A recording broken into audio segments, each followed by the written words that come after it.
Hola, soy Carlos Gutiérrez y soy profesor de la Escuela de Negocios y Dirección. Hoy vamos a ver el tema de los pasivos. Primeramente vamos a ver un concepto de pasivo, nos centraremos en los débitos y partidas a pagar, cómo se valoran en un momento inicial, cuál es su valoración posterior y cómo se instrumentan contablemente. La norma de registro y valoración número 9 del Plan General Contable dice que los pasivos serán aquellos elementos que supongan una obligación contractual de entregar efectivo u otro activo financiero, una obligación de entregar activos o pasivos financieros, lógicamente en condiciones desfavorables para la empresa, y aquellos que exijan a su tenedor un rescate en una fecha y por un importe determinado o determinable. Al igual que los activos financieros, los pasivos financieros han de ser carterizados, es decir, crearemos grupos homogéneos de diferentes tipos de pasivos que nos ayudarán a la hora de contabilizar y a la hora de valorar.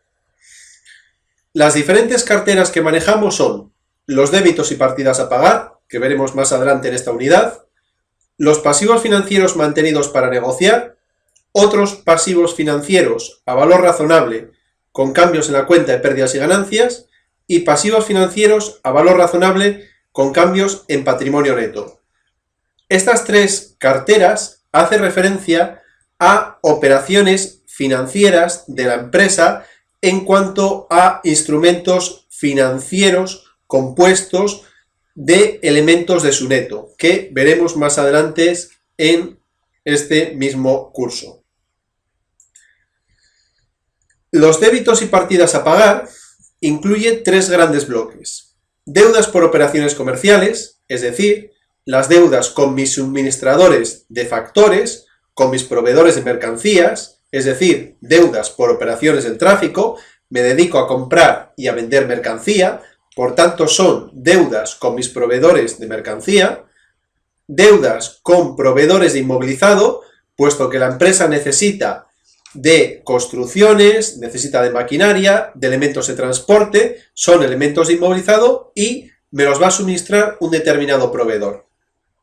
También tenemos deudas financieras, que incluimos los préstamos bancarios, cuotas de préstamos que vamos pagando mes a mes, las líneas de crédito, las pólizas de descuento, la emisión de empréstitos que realiza la propia empresa y las operaciones de leasing.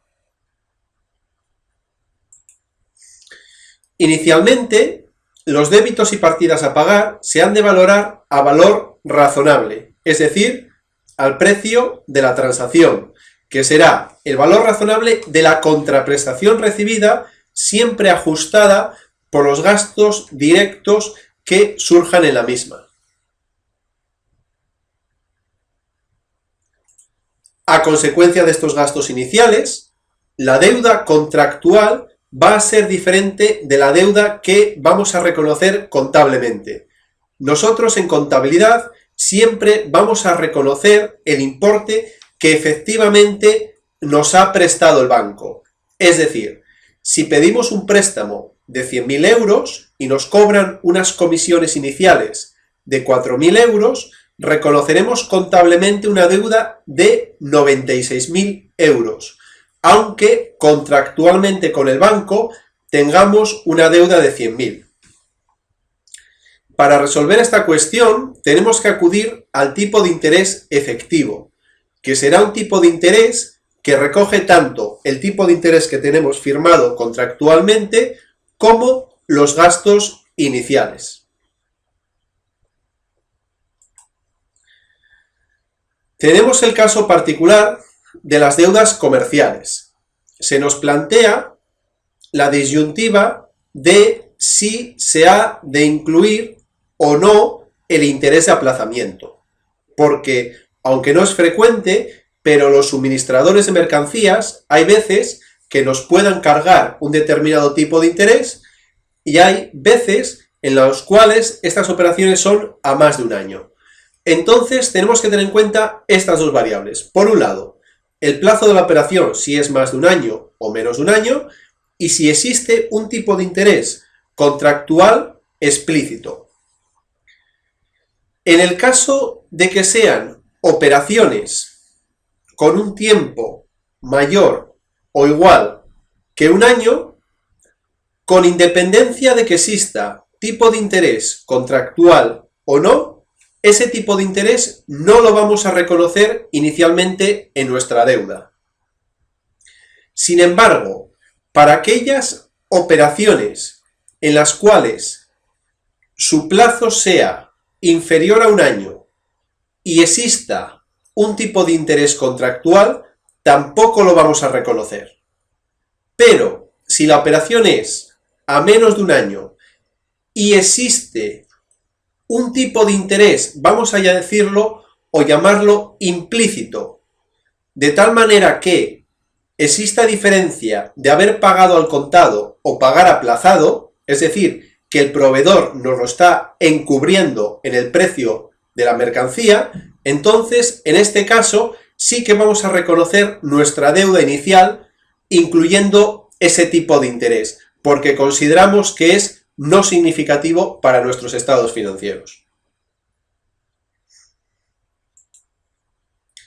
La valoración posterior siempre se realiza a coste amortizado, que será el valor inicial por el cual hemos reconocido el pasivo, menos los reembolsos de capital, es decir, la devolución de la deuda que hayamos realizado, más el coste financiero devengado, es decir, los intereses que tenemos que reconocer, pero que todavía no ha llegado el momento de su pago. ¿Cómo se instrumenta contablemente? Pues bien, tenemos que fijarnos que puede ser bien una deuda comercial, una deuda con un proveedor de inmovilizado o una deuda bancaria. Quiero que nos fijemos en cuanto a las deudas comerciales y a las deudas por inmovilizado. Como veis, distinguimos por un lado si son proveedores o si son proveedores de inmovilizado. En los proveedores de inmovilizado distinguimos a su vez si son a corto o a largo plazo. En las deudas comerciales no es habitual. También quiero que nos fijemos en si se encuentran instrumentados en letras de cambio, es decir, en títulos valor. En ese caso, utilizaremos la cuenta de efectos comerciales a pagar, para el caso de los proveedores comerciales, y la cuenta efectos a pagar para el caso de deudas con proveedores de inmovilizado. Fijaros que la denominación en un caso lleva el concepto de comercial y en el otro caso simplemente es efectos a pagar. Las deudas con el banco pueden ser de muchos tipos, porque el banco nos ofrece una cartera de productos muy variada. Pueden ser una deuda a largo plazo o una deuda a corto plazo. Puede ser, como os marco ahí abajo, pólizas de crédito y pólizas de descuento de efectos.